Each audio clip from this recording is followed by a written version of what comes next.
pastry is what we are going to see today.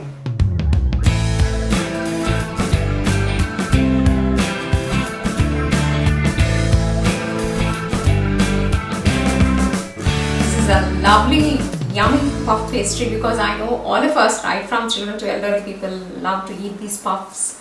They are so crispy and they just melt into your mouth. Well, this is available in lot in shops, and you have already ready-made sheets for puffs, and you get puffs in the shops and bakeries, but still making it at home is always wonderful, isn't it? You know what you're going to add into it. You're adding butter, pure butter, nothing margarine or nothing has been added to this. So we have the best and wonderful puff pastry right now. 600 grams or 4 cups of all-purpose flour, 500 grams of butter, half cup or 75 grams of all-purpose flour, 1 teaspoon of salt, again 1 tablespoon of butter, and some chilled or iced water. So as mentioned earlier, this involves 2 procedures. One is we are going to prepare the butter block, and then we'll be preparing the dough, basic dough. So now first let's start with the basic dough. So for this dough, as mentioned, I am taking the all-purpose flour, then the salt. We showed separately 1 tablespoon of butter. Now that we are going to add to the all-purpose flour.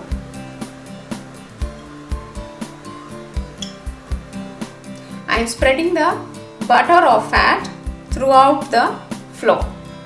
So this process is happening right now. Just ensure that the butter has completely spread to every tiny bit of the flour, and thus the salt is also spread completely.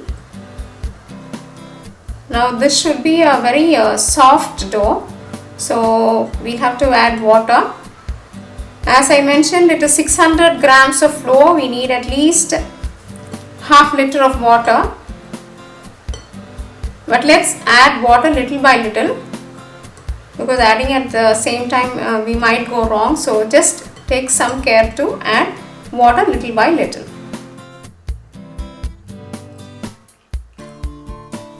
It's very cold water, that is preferable. Let's understand why we are doing this. Because we are going to add butter, and we are making a puff pastry where you need the butter to spread all over the flour and make a nice dough. So what happens is the butter always needs chill temperature to maintain its consistency. So that's why we are particular in adding chilled or cold water. If you're having a stand mixer or a blender, you can do this with that. Just to show you all that it can be done with hands also, I am doing it with hand.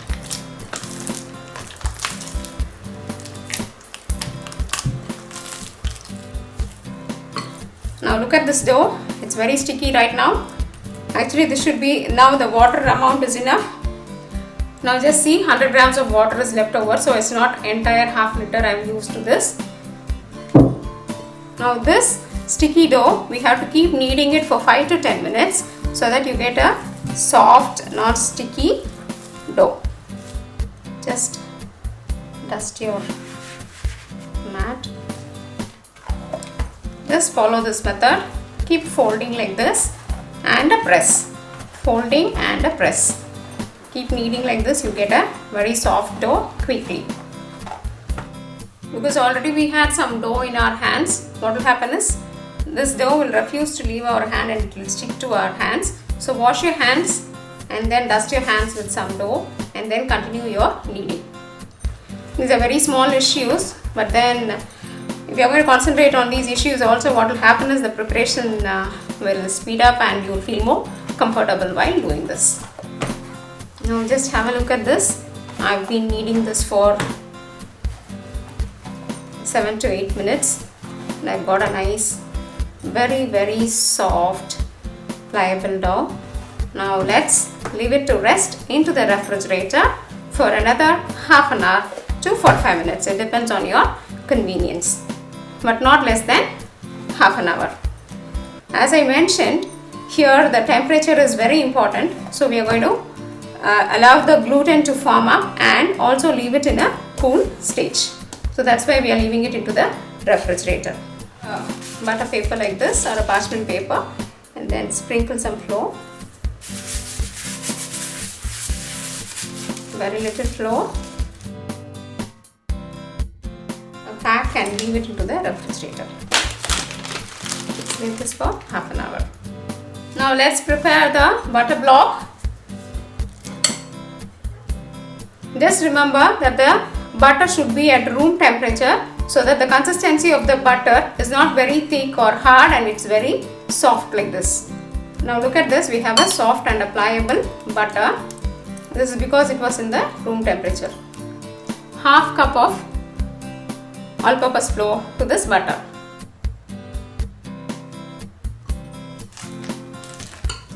Look at this, we have got a nice, smooth, creamy butter with us. Now take another sheet of paper like this, dust it with some flour. Just transfer the entire butter to this and then make a small square or rectangle out of it.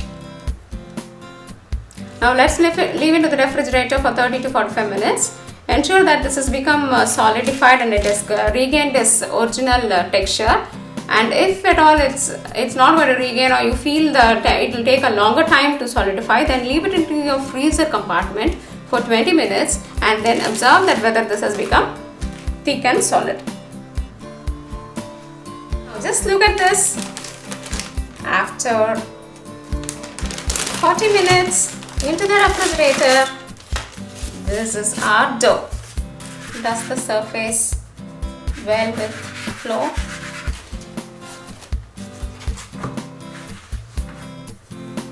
Just take your rolling pin and again dust this with some flour.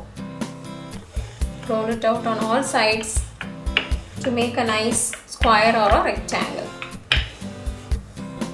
Now just have a look at this butter. Just place this in center. Give it a fold.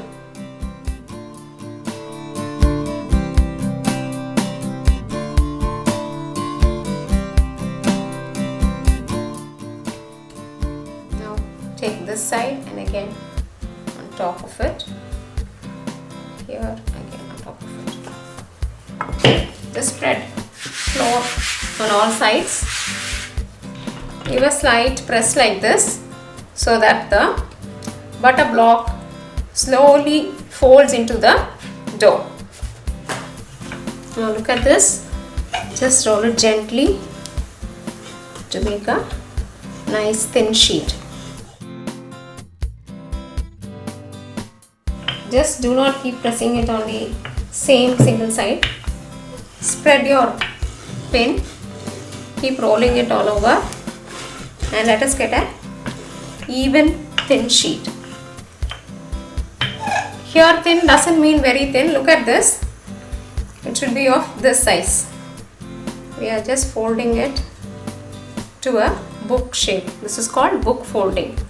Let's have a gap of 1 inch here in between both the folds.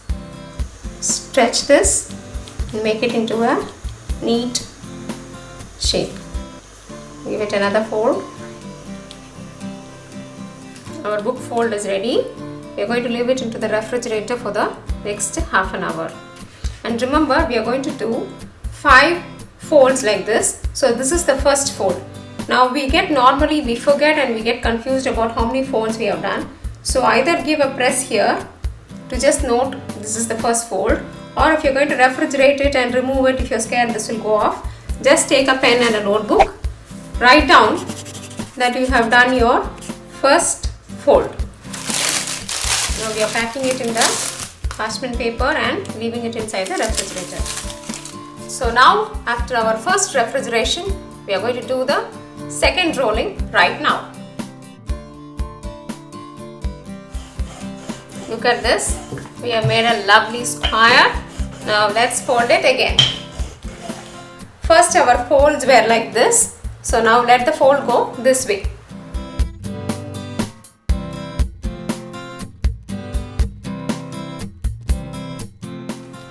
we have made 1 and 2. Or take your notebooks and write down 2.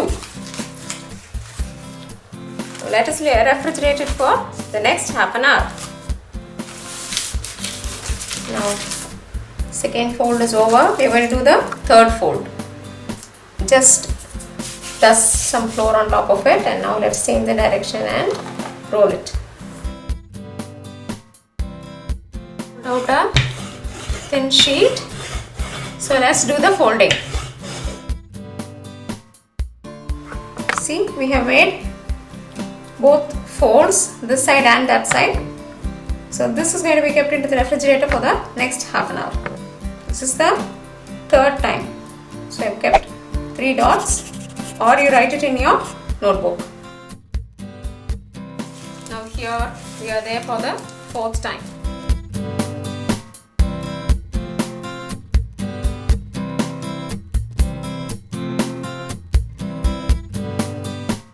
We have made a nice book folding for the 4th time. So let's mark 4 fingers on this, or take your notebooks and write it down. Now again leave it into the refrigerator for the 5th and the last fold. Now we are going to do the final spreading of our sheets. Well, do not get scared that we are doing it so many times and all. Just this needs some planning.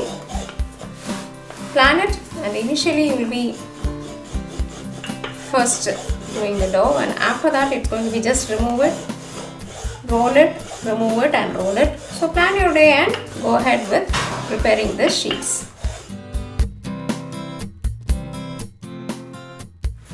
Now we have made a beautiful square. So again we are going to go ahead with our folds.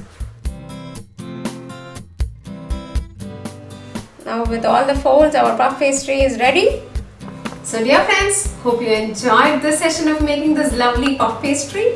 Like what I would suggest is, if you are too scared or you feel something to do so much, just cut everything into half or 1/4 of it. I have given measurements in such a way that it's going to be 600 grams of flour and 500 grams of butter. So just half will be 300 grams, 250, or again 150 grams or 125. So that way you can calculate in the same proportion, and try a small portion at least, so that you will really feel happy and delighted on trying this. Now just roll this to thin sheets and use your creativity to do your lovely puffs.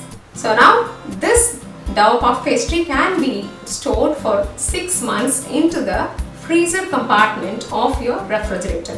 Put them into the Ziploc packs and leave them into your freezer compartment. Whenever you need, just take them an hour before, leave them outside, cut the portion you want to use, and leave the remaining portion into the refrigerator. So it has a longer shelf life because we have not added anything, just flour and butter. I am very sure that you are going to enjoy this. Thanks for watching. Dosa to Pizza, always enhancing your taste buds. If you like this, press like, subscribe to Dosa to Pizza, and for your printable recipes, visit